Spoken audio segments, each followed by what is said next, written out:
In today's video, I'm going to teach you how to create a lead nurturing workflow in Hubspot. If you're looking to effectively engage and guide your leads through the sales funnel, you've come to the right place.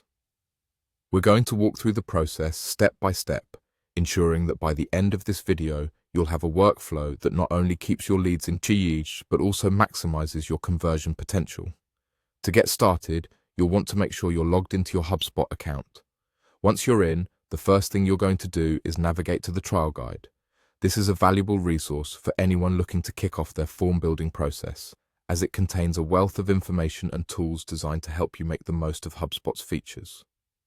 Familiarizing yourself with the trial guide ensures you have all the necessary resources at your fingertips, so take a moment to explore this extensive toolkit. Once you've reviewed the trial guide, it's time to head over to your homepage. Here, you'll look for the automation section, which is your starting point for building a powerful lead nurturing workflow. Click on automation and then proceed to select workflows. This area of HubSpot is crucial for creating automated processes that save you time and ensure consistent communication with your leads.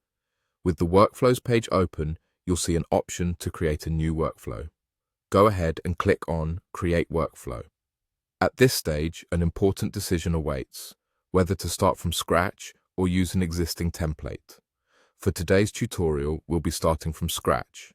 This approach allows for maximum customization, tailoring the workflow to your specific needs and goals. Building from scratch might sound intimidating, but it gives you complete control over every aspect of your nurturing process. As you design your workflow, consider the lead journey and how you can provide value at each step.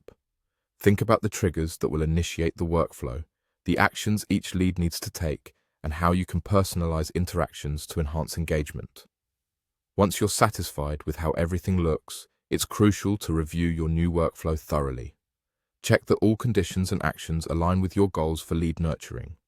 It's worth taking the extra time to ensure everything is in place, as this will enhance the effectiveness of your workflow. When you're ready and everything checks out, click Review and Publish. By publishing, you're setting your workflow live, ready to nurture leads with precision and care. And there you have it, a complete guide to creating a lead nurturing workflow in HubSpot. By following these steps, you can automate meaningful interactions with your leads, ultimately driving stronger relationships and better business results. Thanks for tuning in, and happy nurturing.